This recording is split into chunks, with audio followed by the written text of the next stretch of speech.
প্রিয় ভাই, প্রিয় বোন আমার, আমাদের পাপের ফসল তো বৃদ্ধি করেই চলেছি।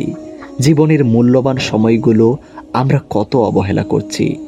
হারাম কামাইয়ের জন্য আমরা কত কষ্ট করছি, অথচ এই কষ্টের বিনিময়ে ক্রয় করছি পরকালের আযাব। যে আযাব সহ্য করার ক্ষমতা আমাদের নেই। আমরা কেন ভাবি না মৃত্যু আমাদের হবেই?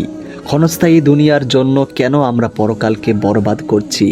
শেষ বিচারের দিনে যেখানে নবী অলি আবদালগণও নিজেকে নিয়ে পেরেশান থাকবেন, সেখানে আমরা গুনাহের পাহাড় গড়ে কিভাবে আল্লাহ তাআলার সামনে হাজিরা দেব?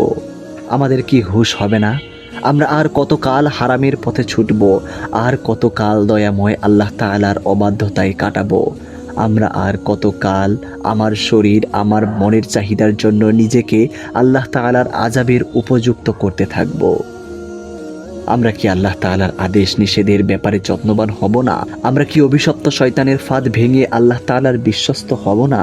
আমরা যদি আল্লাহ তাআলার প্রতি বিশ্বস্ততার পরিচয় দেই, তাহলে আল্লাহ তাআলা খুশি হন। তখন আল্লাহ তাআলা বান্দার প্রতি তার রহমত ও বরকত নাজিল করতে থাকেন। আল্লাহ তাআলার রহমত ও বরকত যে জীবনে আছে, সে জীবনের চেয়ে সুখী সুন্দর জীবন কি আর হতে পারে? না, হতে পারে না। আর কেউ যদি শয়তানের সাথে বন্ধুত্ব করে, তাহলে তার আর বিপদের শেষ থাকে না।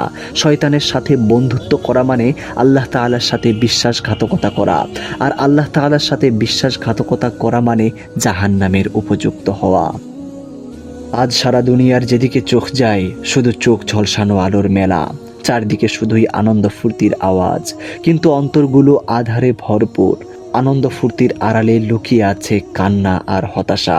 আল্লাহ তাআলার সাথে যে হৃদয়ের সখ্যতা নেই, সে হৃদয় তো হতাশায় ভরপুর থাকবেই। আজকে জগতে মানুষ ও মানবতা বড় দুঃখে দিনাতিপাত করছে, আল্লাহ তাআলার সাথে তাদের বন্ধন ছিন্ন হয়ে যাবার কারণে। বলুন তো, এটা কি কোনো বাদশাহী হলো যা ধুলোয় মিশে যায়? যে উন্নতি একসময় অবনতি হয়, তাও কি কোনো উন্নতি? মৃত্যু যে জীবনকে শেষ করে দেয়, তা কি কোনো জীবন হলো? যে যৌবনকে বার্ধক্যে গ্রাস করে, তা কি কোনো যৌবন হলো? যে আনন্দ ফুর্তির পেছনে বেদনা লুকিয়ে আছে, তা কি কোনো আনন্দ হলো? যে সম্পদ ফুরিয়ে যায়, তা কি কোনো সম্পদ হলো? যে সুস্থতার পেছনে অসুস্থতা আছে, তা কি কোনো সুস্থতা হলো? যে ভালোবাসার পেছনে লুকিয়ে থাকে ঘৃণা, তা কি কোনো ভালোবাসা হলো? অথচ এগুলোর জন্যই ছুটে চলেছি ঊর্ধ্বশ্বাসে। আল্লাহ আমাদের মাফ করুন। পৃথিবী তার চূড়ান্ত পরিণতির দিকে ধাবমান। শেষ বিচারের দিন আসছে, মীমাংসার দিন আসছে। সেদিন দলে দলে আল্লাহ তাআলার সামনে আমাদের হাজির করা হবে। আল্লাহ পাক রব্বুল আলামিন নিজে বিচারক থাকবেন, আমাদের আমল অনুযায়ী মীমাংসা করবেন। সে দিনটির সফলতা ও ব্যর্থতার মাপকাঠি একটি: যে নিজেকে পবিত্র করে নিজের নেক আমলের পাল্লা ভারী করে নিল, সে সফল। আর যে ব্যক্তি শয়তানের সাথে বন্ধুত্ব করে আল্লাহ তাআলার সাথে বিশ্বাসঘাতকতা করে নিজের জিন্দেগিকে কলুষিত করেছে, সে ব্যর্থ।